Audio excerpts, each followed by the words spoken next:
Hello, welcome to everydayhdr.com. My name is Blake Rudis, and today I'm here to talk about Adobe Photoshop CC. I'm not going to talk about the price of it, not going to talk about the cost of it. I'm just going to talk about all the cool things that I think they've added to Adobe Photoshop CC that you'll notice as you're playing with this Adobe Photoshop CC. Now, the first thing is, as soon as you open up Photoshop CC, it's going to ask you, would you like to pull in your presets from past versions of Photoshop? If you select yes, you're going to start seeing your actions pull in, you're going to start seeing your brushes pull in, and all that stuff will be here. So all my actions that I ever saved in Photoshop CS6 are right here in Adobe Photoshop CC, which is awesome because before you used to have to go into the CC file in the background, go and copy all of it and bring it into, all your, when you upgrade it from one Adobe to the other. Now it asks you if you'd like to link them. The other thing you're going to need to pay attention to, though, if you ever went to Edit and went to Preferences and changed any of the preferences here in the background, you're going to have to fix them for Adobe Photoshop CC. It does not pull those in. It'll pull in your presets. Those are things like your brushes, your actions, so on and so forth, but it will not change your preferences. So, like me, in my Performance tab, I make sure that I give a lot of available RAM to Photoshop. I want Photoshop to be taking up most of my RAM so that all the edits I'm doing happen a lot faster. You're going to need to increase this. I think the default is like 60% or something. I changed it to 80%. Now my history states the default for that is about 20. So if you go to the Histories tab as you're working, and you're working a lot, 20 is not a whole lot of history states. I would prefer to have something way above 100, 160, somewhere like that. But the more history states, the more cache it takes. So you might want to keep it on the down low on that one. You don't want to go too high. So once you've selected that, though, if you go to Edit and then go down here and go to Sync Settings Now, do this real quick so I can go back, you'll see that it's syncing this. There's 64 kilobytes of 538 kilobytes that this is syncing to my email address. So if I were to log into a different computer and I go to Sync Settings, it's going to pull in my settings from the other computer. If you want to know what what settings are syncing, your preferences are synced, your actions are synced, your brushes are synced, swatches, styles, gradients, all that stuff gets synced right here into Adobe Photoshop CC from computer to computer. So now let's go ahead and get into some of the fun stuff like what happened in Adobe Camera Raw. Now I already have a little play that I've been doing here, so I'll just go ahead and delete that and show you. As you go through Camera Raw, not a whole lot of settings have changed. What they did add was a radial filter, not a gradial filter, a radial filter. So this filter is basically like an oval or a circle that you can put around an object to single it out. And you can do it subtly, you can do it with a lot of dramatic tone. So I'm going to add a new one here. I'm going to drop the exposure quite a bit so you can see the difference. So, oops, let me delete that one. Just play with one for now. So this is the new radial filter. You can put a circle, oval, some type of radial effect around one single area. How this is different from the adjustment brush, I'm kind of dumbfounded. It doesn't really change that much. It's a new feature, but it's not necessarily something that we haven't had already. So as you're looking at this, the effect here can either happen on the outside of the circle or on the inside of the circle. So make sure you have the right one selected. And other than that, it's exactly like the adjustment brush. Let me show you what I'm talking about with the adjustment brush, though. Let me go ahead and delete this, and I'll show you the same thing that you can do with the adjustment brush. So with the adjustment brush, what we could do before is just paint out that area, which is basically the exact same thing as that radial filter. However, it gives us a little bit more control. So did they really give us something new? Not really a whole lot, in my opinion.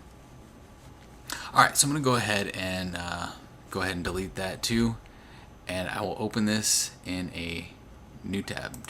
Oops, I want to open that up. The one great thing that we did get, though, is Adobe Camera Raw as a filter. And I really do enjoy that because sometimes you'll forget something when you're in Camera Raw. You didn't open it as a smart object. You have to close it. You have to go back into it. But there's also some cool things that we can now incorporate from Camera Raw into our normal workflow. So I could duplicate this, Control J, go to Filter, and up here in the filters I can go to the Camera Raw filter. And in the Camera Raw filter, I can go ahead and use my noise reduction really high. So I can get rid of that noise that was up here in the clouds, bring down that detail because I don't need it because it's up there in the clouds, so I can get rid of that noise. But what it does is it kind of destroys my lower part of my image here. But if I press OK and bring it in, back here into Photoshop, now it's on a separate layer. So what I can do is I can make a mask and I can paint. So now I've got selective noise reduction on a much better scale, because the noise reduction that has always been in Photoshop, well, at least from Camera Raw and Camera Raw 6.0 and higher, has been great. So now you can actually use that noise reduction, not globally, but locally, by doing something like this with the Camera Raw filter. What else can we do with the Camera Raw filter? We can go ahead and make a stamp of this. I'm going to press Control Shift Alt E and go back into that Camera Raw filter. And let's say I wanted to increase the temperature of it a little bit. I can go ahead and do that. And then I can also add a mask to that and brush out the areas I didn't want to affect with that increase in the warmth. Maybe I just wanted to warm up the stuff that was in the background. So again, a lot more control over different effects that were awesome in Camera Raw, because the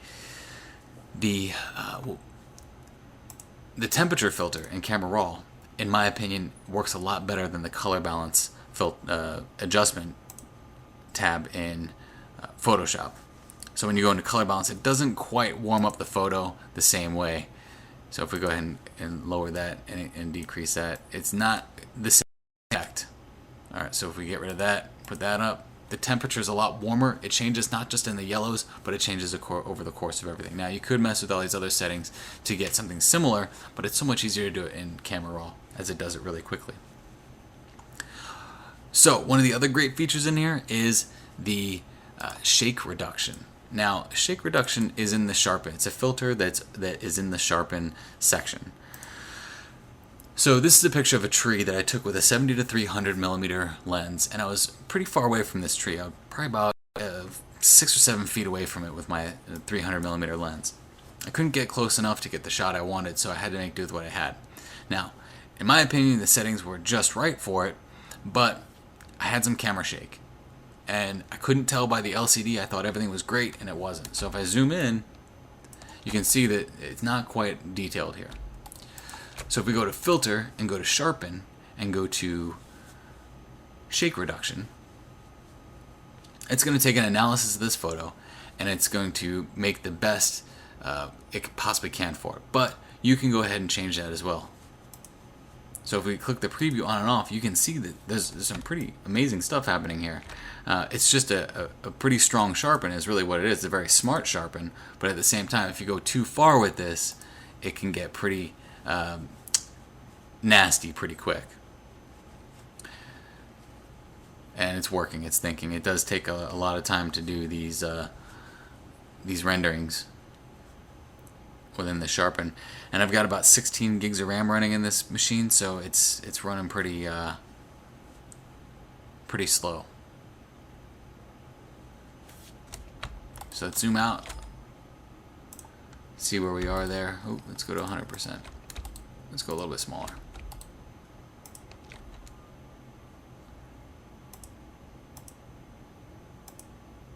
So you can see a pretty big difference, but when you zoom in real close, you can start to see some sharpening artifacts that weren't there to begin with. But it's actually it's a pretty powerful tool that we have there. It's not the greatest. It doesn't. It's not some epic, life-changing thing that's going to make it so that we can take poorly composed photos that have camera shake in them. But it'll help you out in a pinch, especially with something like this, that doesn't have a whole lot of no facial features or other colors other than this eyeball looking knot on a tree here. That's pretty much it with the new new Adobe Photoshop CC. Not a whole lot of updates, but the updates that are there are pretty powerful. In my opinion, it's worth it enough for me to have Camera Raw as a filter. I used to jump through all kinds of hoops to have Camera Raw as a filter that I don't have to now, because it's right there as a filter. I think that's very powerful. It's going to be very strong in my workflow. I'm very excited about that. The shake reduction here, this camera shake reduction, that's another great feature. It's not, to me, it's more like a gee whiz feature. It's more like Photoshop flaunting their muscle and what they can do. But you'd rather get that photo right in the camera than have to rely on something like camera shake reduction. One thing that they did change other than that is if you go to image and go to image size, they've changed the image size panel a little bit. Instead of the pixels being up top, you change those pixels down here. So if it's kind of it's a little bit different, and it takes a little bit of time getting used to. But once you get the hang of it, it's pretty easy and pretty simple. So that is the wrap up of the new Photoshop CC. You can definitely see that I'll have more tutorials to come, so I'll keep you informed. Most of the workflow with my tutorials, though, if you haven't upgraded to CC, are probably not going to change a whole lot in the direction of CC being something that you have to get. Most of the tutorials that I do, I'll tell you, hey, this is a CC feature. But for the most part, CS6 and CC are very close, not that far away from each other. I'm Blake Rudis, and this was my take on Adobe Photoshop CC with EverydayHDR.com.